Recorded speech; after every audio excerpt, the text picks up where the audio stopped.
kids, today we are going to start with grade 3 chapter 5, that is mirror images. And mirror images is the most critical and most important topic of your reasoning. When you start learning doing the questions based on mirror images, it helps you to improve your spatial understanding.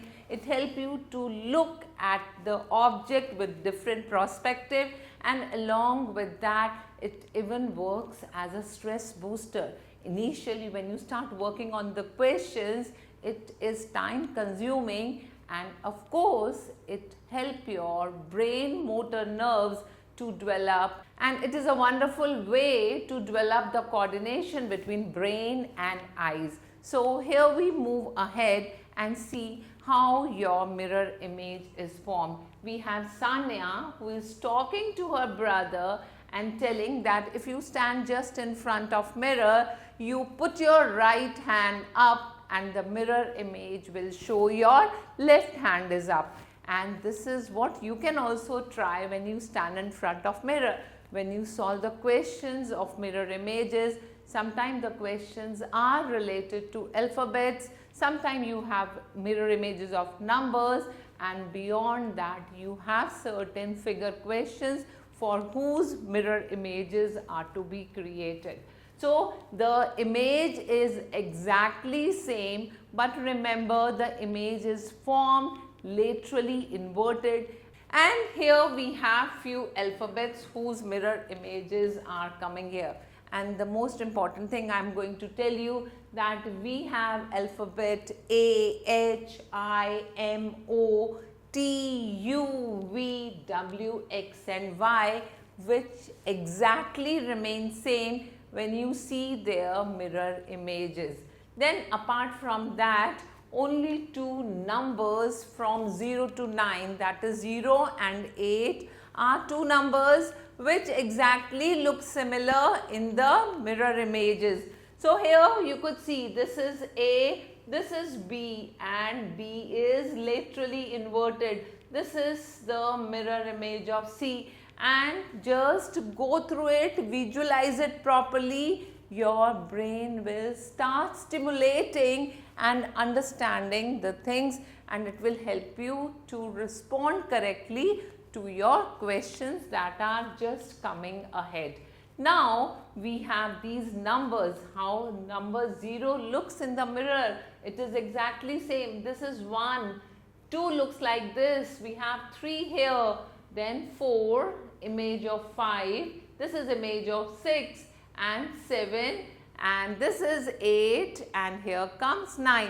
So once you have seen and understood how your particular number or alphabet looks like, it really becomes easy for you to do the mirror images question. Now let's see, we have a child sitting here, and you have to just give the right answer that which of these is the correct mirror image. You are absolutely right, this is the right one. And can you see the girl's mirror image?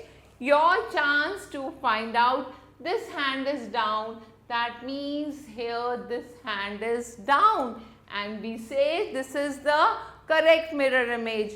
The third part here is we have John.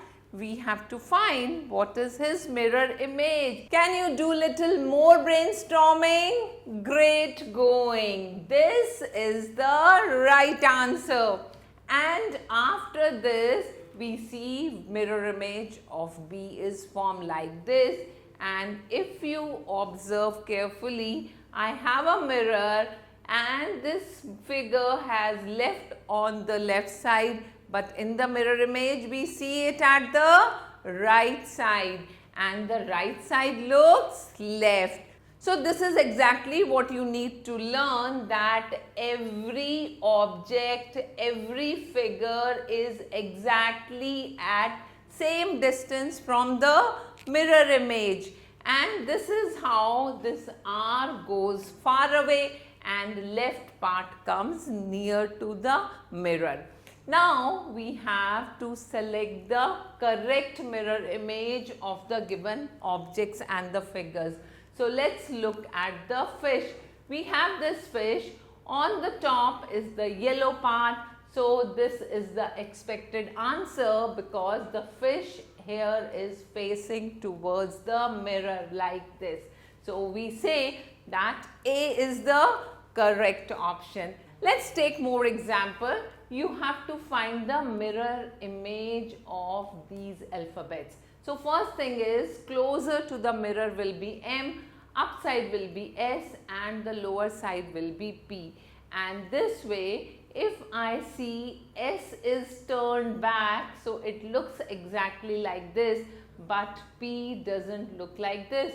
So this is not the right option, but yes, C seems the correct option. So here first will be M and then comes S with P. See, we got the correct answer, that is C. Understood? Now we have questions of different variety. You have to keep in mind that what comes on the top, what goes in the bottom. That's the first thing to be remembered. And then what is the direction? That is another second thing to be remembered. So if I have 7 like this, the output should have 7 like this. And you can choose what's the right answer. Moving ahead, we have taken double numbers. So reflection of double numbers simply indicates that this 6 will be closer to the mirror and 5 will be next to 6. And here again, we have to visualize what comes closer to the mirror and what goes a bit far away. So moving ahead with the journey, we have few figures. You have to observe the figure, and here we have a dice. So looking at the dice, you have to analyze which one will be the exact and right image. Now looking your teeth in the mirror, how do they reflect? Your chance to do your brain exercise. And here we have more questions where your brain is going to stimulate and do mental drill here. Okay, so the mental drill is real fun, where we have few questions of arrows, then we have few triangles. Just see how the triangles are placed and how are they going to create the reflection in the mirror. And this way your questions will be solved. Maybe at times you go wrong, take a step back and again visualize it and observe it very carefully. So remember the pattern I have told you. Every time the lateral image is created and this mirror image will be exactly at the same distance. So till now we have done the questions where we were creating the vertical mirror image, but moving ahead we have few questions where the mirror image is created horizontally. So horizontal image is exactly like you see your shadow in the water, and we also call it water images. Now we have to complete this robot. So hold your pen, bring out your crayons and complete the mirror image, and it's your time to play with your robot. Here we go.